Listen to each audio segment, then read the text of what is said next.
Hi everyone, I am Anna and you are watching the World Crypto Network.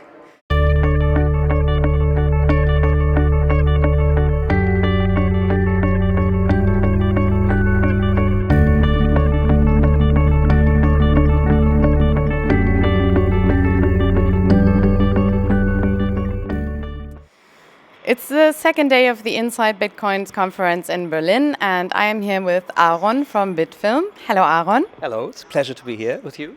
Thank you for talking to us.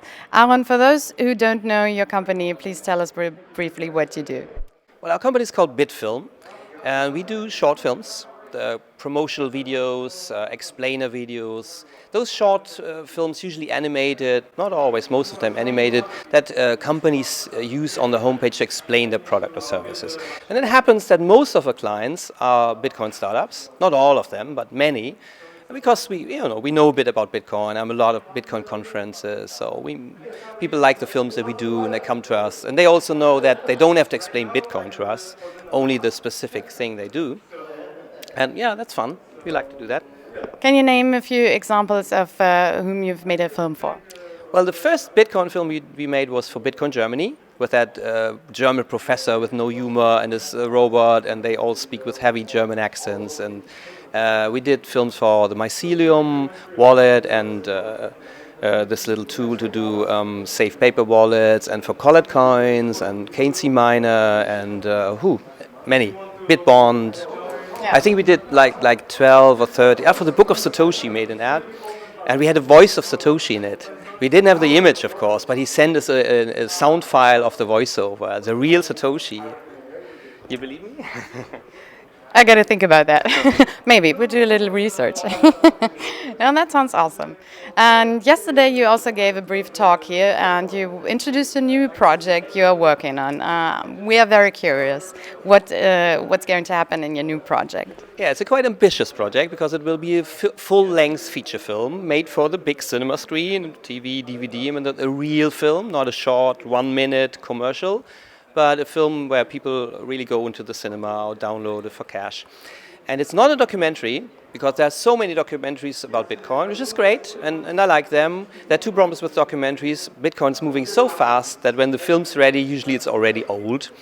And the bigger problem is not that many people watch documentaries. I mean, I love documentaries, but if you see the box office numbers of documentaries, I mean, people love to see fictions films, stories, and action, thrillers, all that. So our decision was the Bitcoin world needs that. Because I think it's very important to communicate Bitcoin. I mean, Bitcoin is great, but not many people know it. Not many people understand it. So the media, the communication people are crucial. And the more people can reach with it, the better. And the idea is not that it's a film about Bitcoin or educating about Bitcoin. It's a story, it's a thriller, it's a science fiction plot, and it's action and shooting and all that. And it just plays in a world of the year 2042, so 27 years from now. And we imagine that the world is completely different then, that Bitcoin and blockchain technology and cryptography has really changed the world. And we have no nation states, we have it's a very decentralized world, it's a world with voluntary things and no force anymore. I mean, kind of a libertarian utopia in a way. So the setting is quite utopian. The story itself, of course, has villains and bad things and the usual stuff. Yeah, of course, love stories and everything you want to see in a movie. So just subtly people get some information. For instance, the main plot is that Satoshi has died, 2042.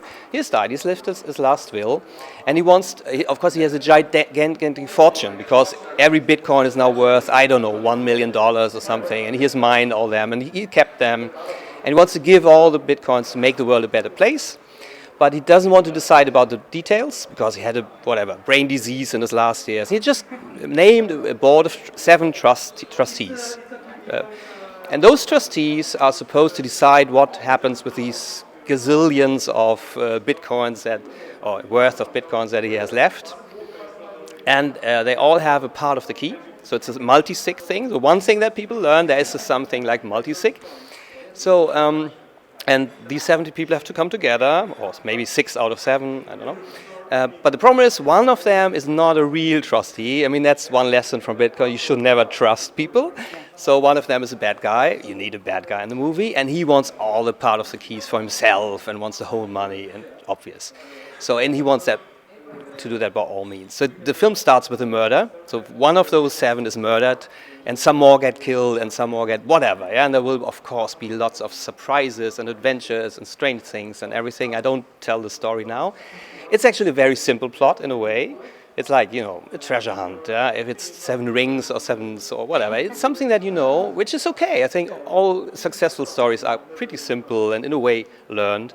But then, of course, there's lots of room for details and for suspense and action and thriller and things that you can learn. And of course, the heroine, she works for a private law enforcement company because there's no more police, there's no more state police. It's all private companies in competition. So she has to, really solve that case so that her company does well and she doesn't get fired. So she's really working hard for it. Laurie Vega, she's beautiful and intelligent, all that. Of course. So everybody will fall in love. Like all women in Bitcoin.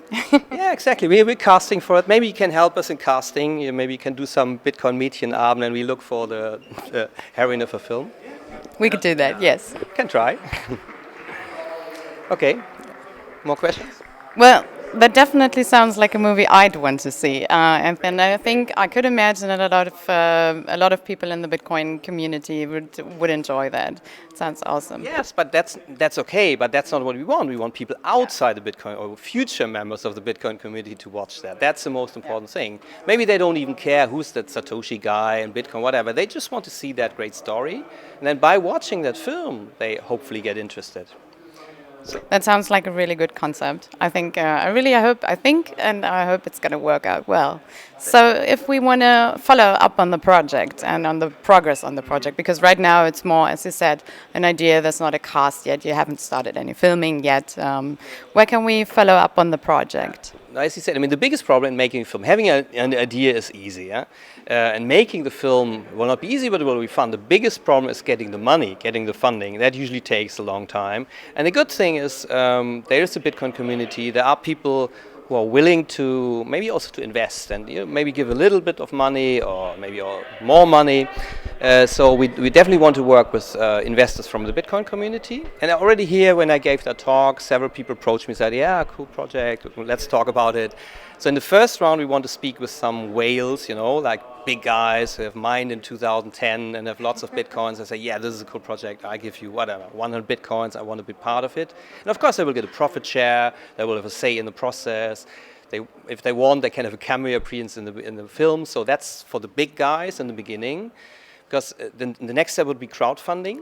But even for good crowdfunding campaign, you need a cool video and really needs to look really well done and all. So we need some money just to get started. So money is the biggest issue. But I'm very optimistic that we can make it because there is some money in the Bitcoin world. There's a willingness to invest in these kinds of projects. So I hope we'll... And then, of course, we will inform on our website, bitfilm.com, about the progress of things. So if people are interested and be part, either as a big investor or as a small investor, we're happy about every contribution. That sounds good. People, hopefully, all the whales, please get in touch.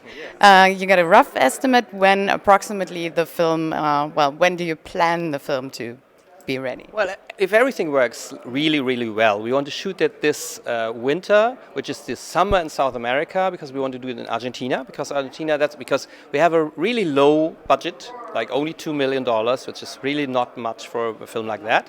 But in Argentina, we get very good quality for very little money. They're very professional, but the peso is low, and they're all happy to make some Bitcoins, and it's a great place, and it's summer then, so we will shoot the movie there. We'll also shoot it with green screens, this technology where you replace the green by digital backgrounds, because we want to create a new world. It's also more economic. So it will be about, 1 month, 2 months of shooting in Argentina, and then the biggest thing is the post-production. All these digital backgrounds and animation, so which will definitely take half a year. So in the best possible case, it will be published autumn next year, but we'll see. That's an optimistic estimate, I would say. That sounds very exciting. I'm very much looking forward to that. Thank you so much, Aaron, for talking to us today. I'm looking forward to your cameo appearance. Yeah, I'm gonna practice for that. But yeah, Maybe you will be the heroine. Who knows? well, yeah. Oh, thank you. Yeah. That's awesome. Thank you very much for talking to us, and have a nice second day at the conference. It was a pleasure.